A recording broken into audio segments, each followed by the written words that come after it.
Hey friends, and welcome back to my channel. We're going to take a moment while I'm getting ready here today and talk about a couple of things that have been weighing heavy on my heart in terms of veterinary medicine in general.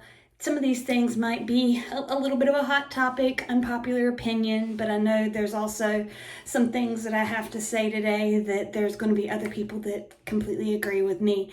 And as far as the comment section goes, I'm going to go ahead and dress it up front.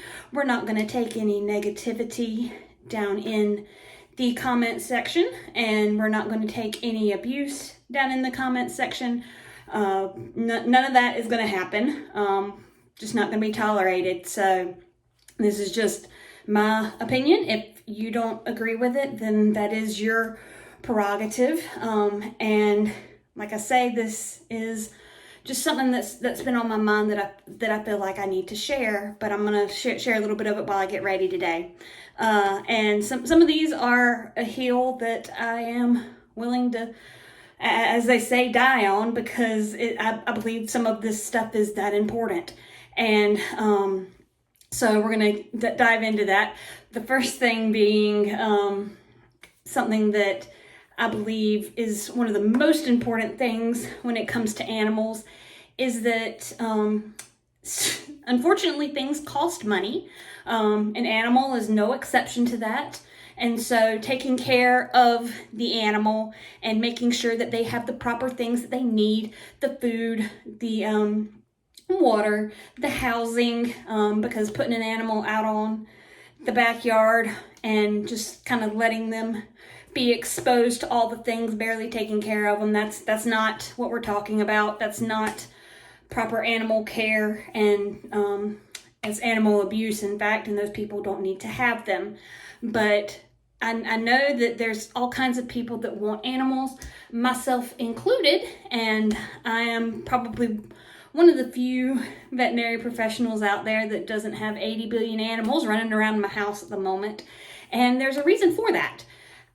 As I've said in a previous video, it's not because I don't want an animal. It's because I don't want to get an animal until I am prepared to fully be able to take care of it.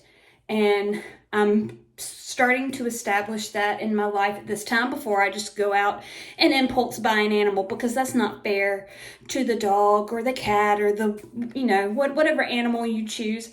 It's not their fault if you purchase them, you adopt them, and don't have the finances to take care of them. It's not their fault, and it's not fair to them to put them in that situation. So that's one of the things that I feel really passionate about, and that is why I have taken my time and am working toward making sure that I can properly take care of an animal before I bring one into my home. Because as much as I was working before I started my current job and was out of the home, I didn't feel like it was appropriate for me to have one, for it to spend all of its time here at the house by itself, because that would make the animal sad, that would make me sad. So as nice as it would be to come home to an animal after a long day and to have them as a sort of comfort, that it wouldn't be fair to them for them to have to stay home all day just because I wanted an animal to come home and hug at the end of the night. But now that I do have a little bit more freedom in that area and I am home more, that is one of the things that has made me want to sort of pursue preparing to adopt an animal in the coming months. And that is something that I'm really excited about. And I know that there are emotional support animals, and that is a whole different topic of conversation. And I heard one of my social media influencers out there put it in a perfect way, that if a doctor is saying that this person needs an animal for medical purposes, if it is a medically necessary animal, if that is something that the doctor has decided, then there needs to be avenues to help these people pay for these animals, just like insurance helps pay for other things.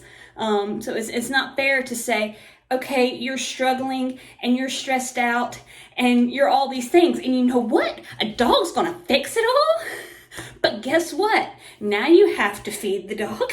Now you have to get the vaccines for the dog. Now you have to take care of the dog when it's sick.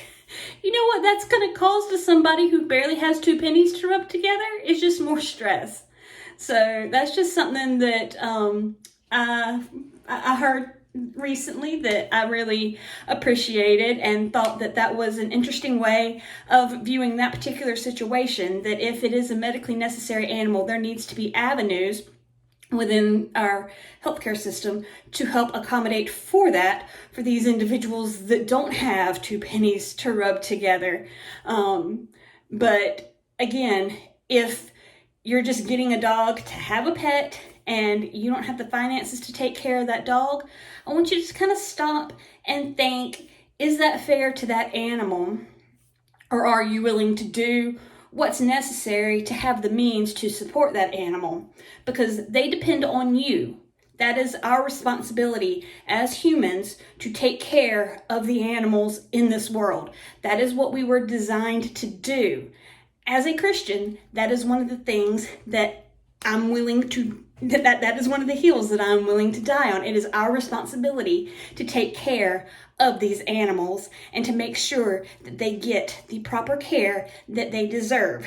And it is something that goes back to Genesis 1. And you see in Scripture where God commands Adam and Eve to have dominion over the animals. And you see that their responsibility was to care for and to cultivate the environment that they were put in. That is still our responsibility today, is to take care of these animals. So that is why this is one of the hills that I'm willing to go to bat for, to die on, is that it's our responsibility to be advocates for these animals, which brings me to my next point. Veterinary professionals are not the enemy here. They're not your enemy. They are your animal's best advocate. Your animal cannot go to the doctor and say, hey, my tummy hurts and this is what happened. I ate something I shouldn't have.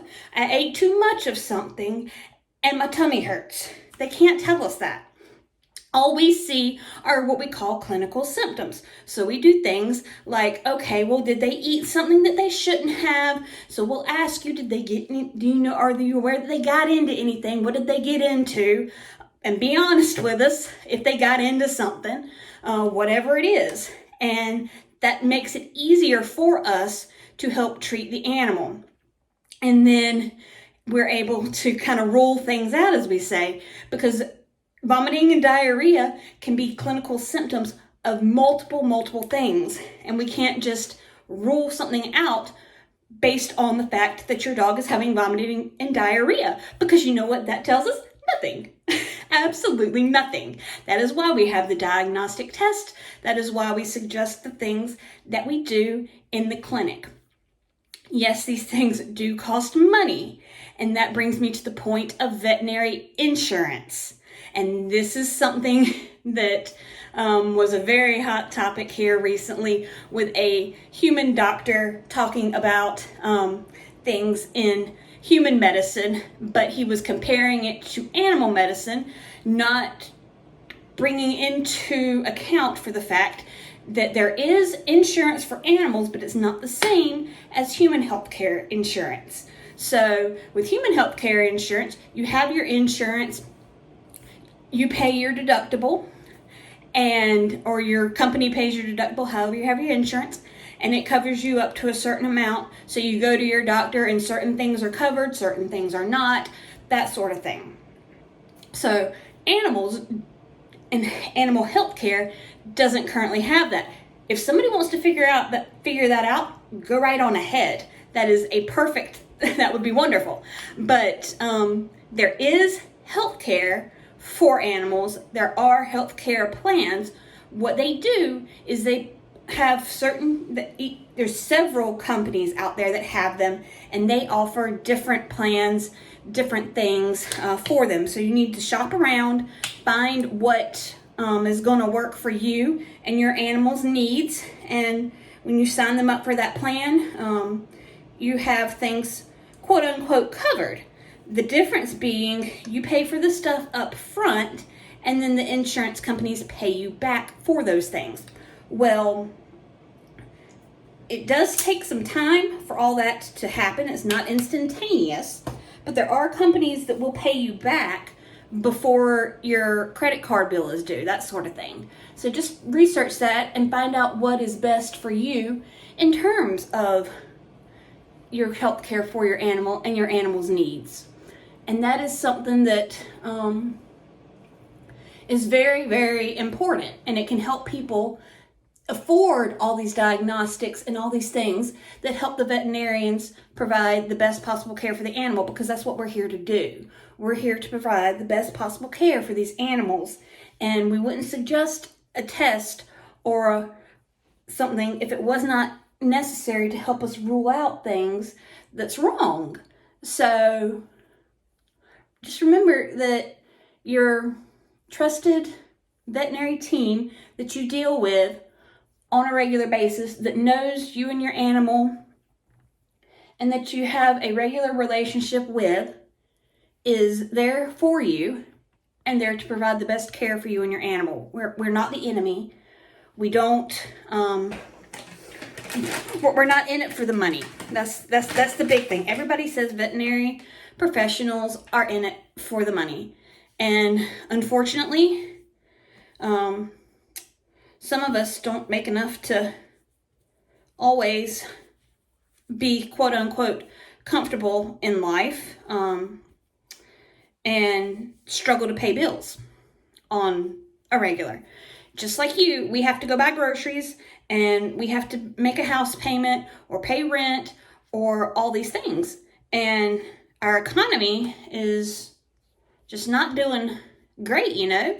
So all these things that used to be cheaper, such as gas and that sort of thing, have gone up in price, and we're having to struggle just like you to pay bills. So we understand where you're coming from when you're concerned about these things, but we're not charging you for something that is unnecessary or charging an obscene amount for things because we just want to make all the money in the world. Because all these things that we use for these diagnostic tests, all these things that are there for veterinary professionals to use to help provide these care for your animals, they cost money. The upkeep on these things costs money. The labs that we send these tests to charge money. So it's not that we're trying to make all the money in the world. We're just trying to keep the doors open so we can provide the best possible care for your animal. And then when you complain about the doctor visit and having to be charged to see the doctor, let me just tell you, you're paying for the education that your doctor received to be able to tell you what's going wrong, to know what tests to run, to know why they need to be run, to be able to explain the results of the test to you on the back end. You're paying for their experience and their time. And I've seen doctors that advocate for these animals by waiving their fee so that the animals can get the medicines and things that they need for their care. If we were in it for the money, things like that wouldn't happen. Because you get charged to go see your doctor. You may not see it on your end, but there is a charge for those types of things. So it's just something to think about before you start saying that we're trying to rip people off and that we don't care about the animals. If we love the animals, we do it for free.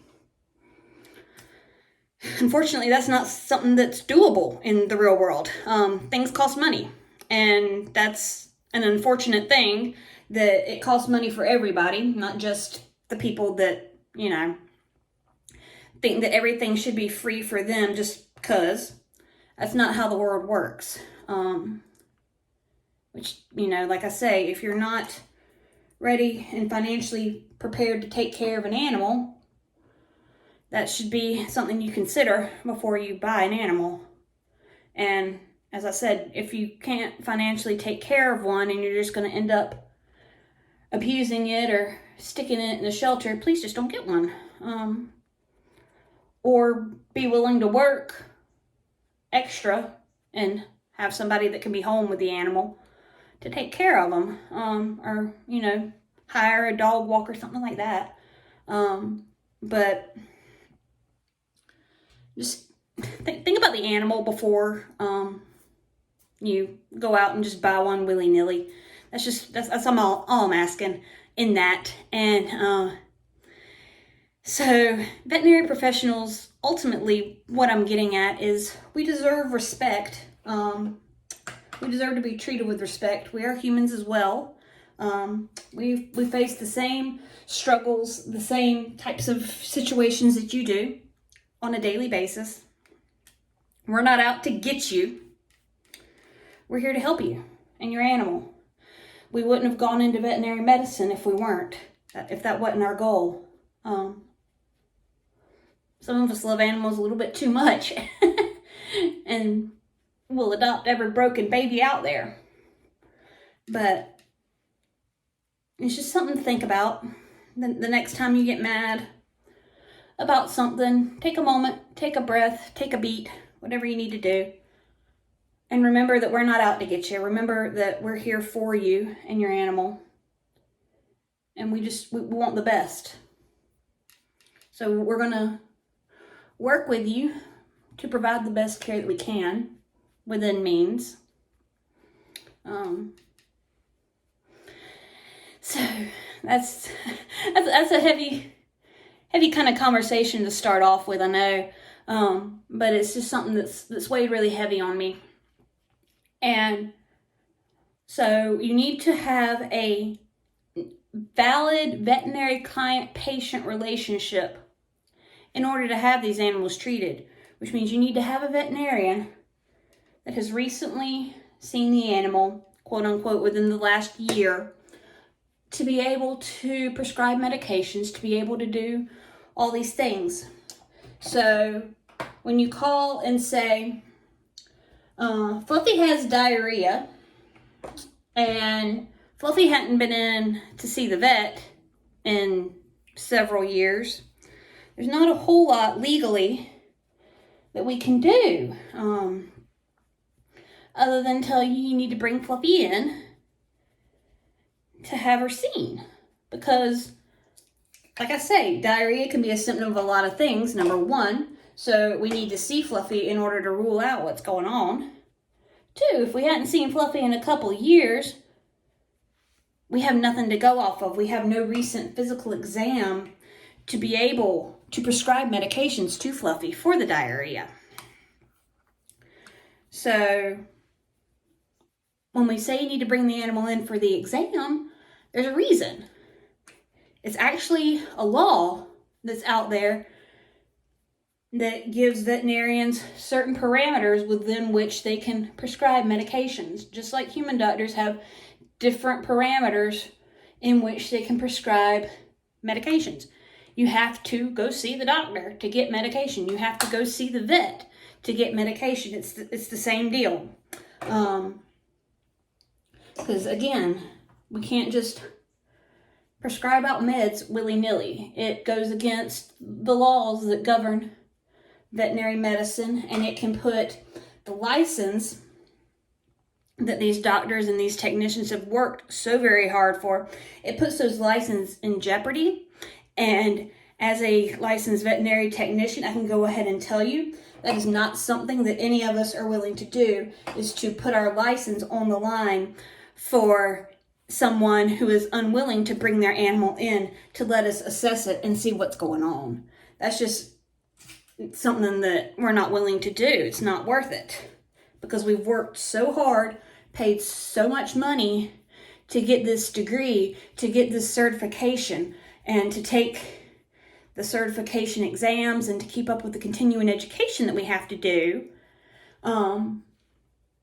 And it's not fair to us to say, well, forget all that. Fluffy has diarrhea. I'm not bringing her in, but you need to give me medicine. It's not fair. It's not. So when you call and are asking about things and you're told that Fluffy needs to come in, that's why. So don't be mad about it. It's just where things are, that's how things are. And it's no different in human medicine. You have to go see the doctor to get your medication. So that's something that you need to consider before you get mad at them, is the fact that what you're telling them to do is, hey, forget the fact that this is what the law says. This is what I want you to do. And you're telling them, I'm more important than the law. I'm more important than all the work and money that you have put in to obtain this education and this licensing. That's what you're telling them. And that's unfair. I don't agree with it. I will not support it.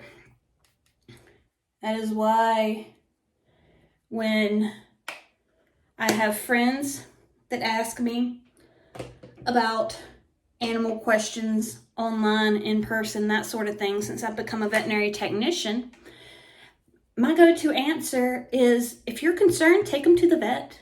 Take them to your vet.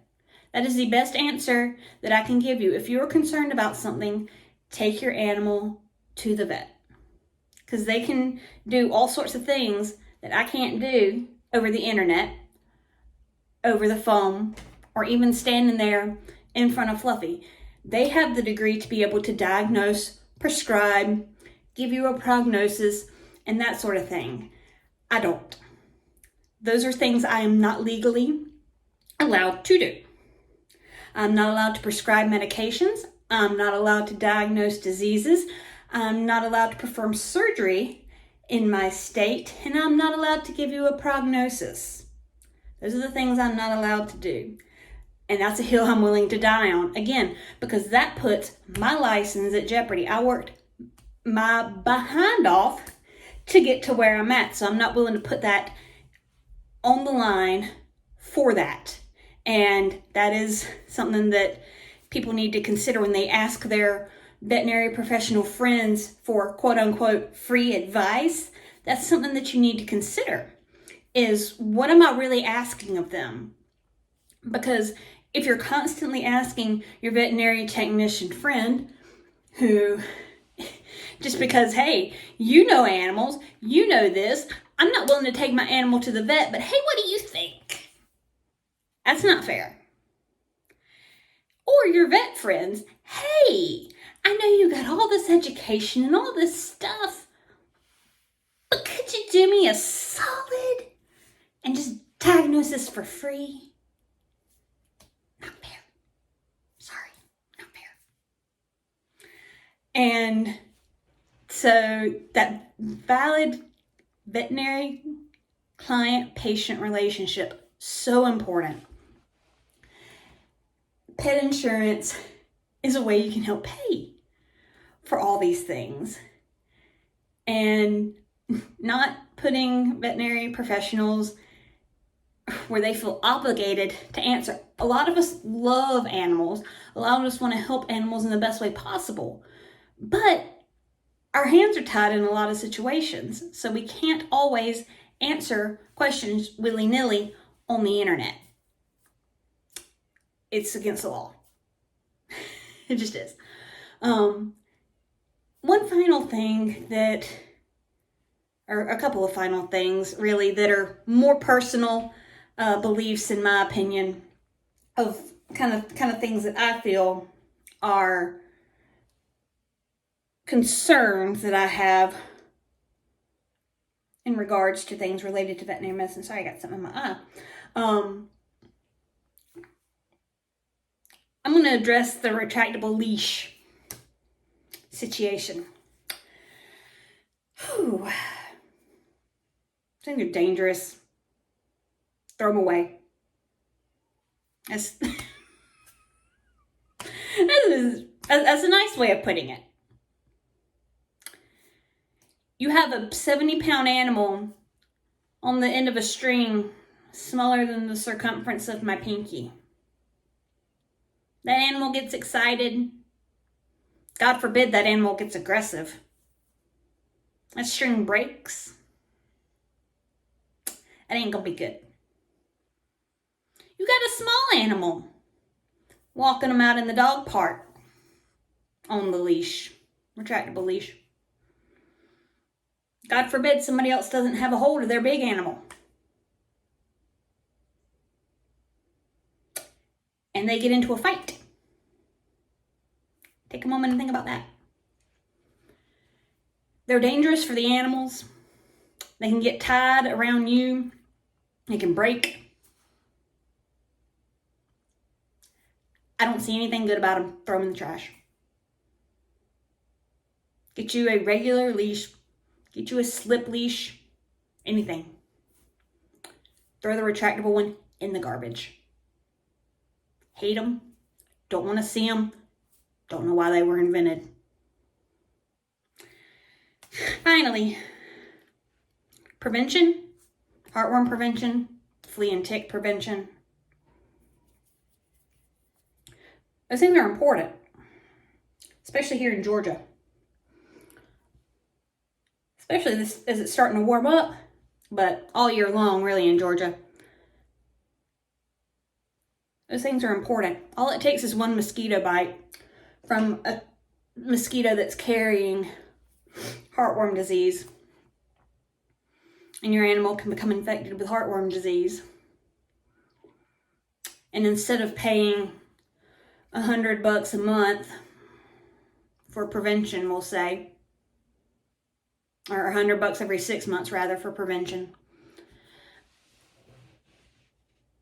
it's a couple thousands of dollars, and your animal could die.